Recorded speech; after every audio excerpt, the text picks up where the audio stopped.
Haleluya, puji Tuhan.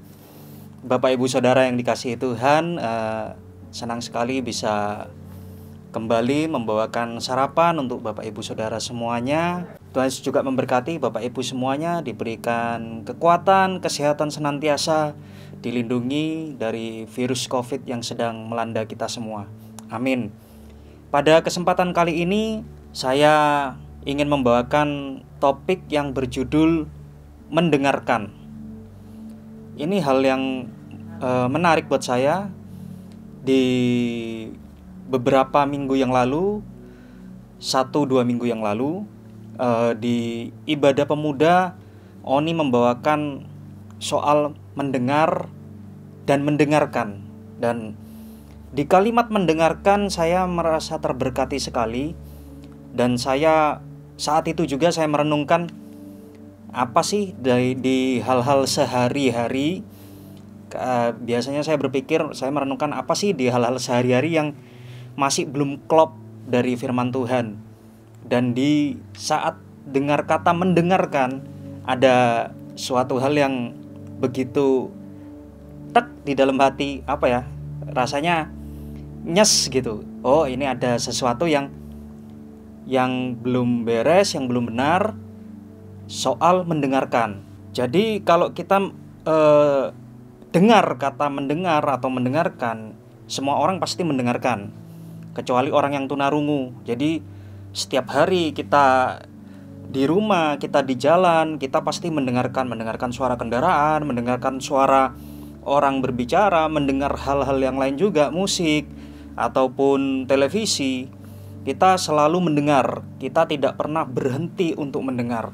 Kecuali memang saat kita tidur, itu pun kita tidak berhenti mendengar. Sebenarnya kita tetap mendengar. Buktinya kalau ada orang yang membangunkan kita pasti terbangun. Tetapi di Alkitab, mendengarkan itu nggak cuma soal telinga, nggak cuma soal pendengaran. Kita mendengar orang bicara, kita mendengar musik, nggak cuma soal itu. Tetapi mendengarkan yang dimaksud di Alkitab, dalam bahasa Ibraninya ditulis shema. Banyak ayat yang ditulis dengan kata shema ini dalam bahasa Ibrani. Dan shema berarti mendengarkan, menaruh perhatian, tapi kita juga melakukan. Itu yang Tuhan ingin sampaikan untuk kita semuanya, bahwa kita nggak hanya mendengar, tapi kita menaruh perhatian kita, dan kita juga melakukan apa yang kita dengar. Saat contohnya di Mazmur 27 ayat 7, di situ tertulis, dengarlah Tuhan. Pemazmur menuliskan, dengarlah Tuhan seruan yang kusampaikan.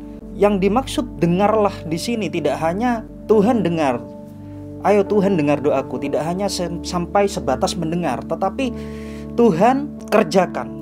Ayo Tuhan bertindak, ayo Tuhan lakukan, ayo Tuhan bekerja, menolong aku, kasihani aku. Sebaliknya juga begitu, ketika Tuhan berbicara kepada bangsa Israel ataupun kepada Bapak Ibu dan saya, dengarlah, dengarkan. Tidak hanya sebatas sampai kita mendengar, tetapi kita melakukan. Nah, kenapa kita perlu melakukan? Karena Paulus menulis, hidup ini seperti pertandingan. Hidup ini seperti perlombaan.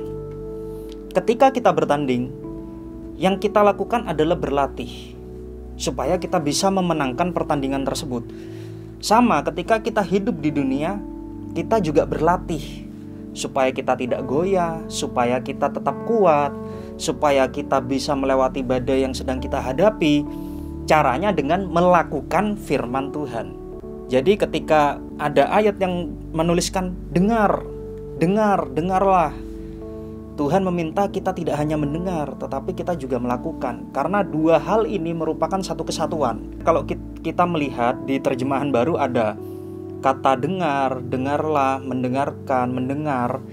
Kita bandingkan dengan terjemahan-terjemahan lain. Misalnya bahasa Indonesia masa kini, firman Allah yang hidup.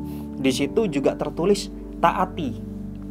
Mentaati apa yang sudah kita dengarkan.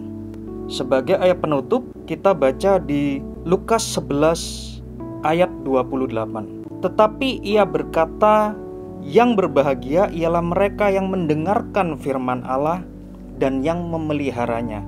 Kita coba baca di terjemahan-terjemahan yang lain. Di bahasa Indonesia masa kini tertulis, tetapi Yesus menjawab, lebih berbahagia lagi orang yang mendengar perkataan Allah dan menjalankannya. Kemudian kalau kita lihat di terjemahan-terjemahan lain juga ditulis di terjemahan Alkitab Mudah Dibaca, ia berkata, orang yang mendengarkan firman Allah dan menaatinya, merekalah yang sesungguhnya berbahagia. Jadi pelajaran kita pada pagi hari ini, saat ini kita mau belajar, kita tidak hanya mendengar, tapi kita menaruh perhatian dari firman Allah yang sudah kita dengar, yang sudah kita baca. Tidak hanya menaruh perhatian, tapi kita juga melakukan, mengaplikasikan, mempraktekkan apa yang sudah kita dengar.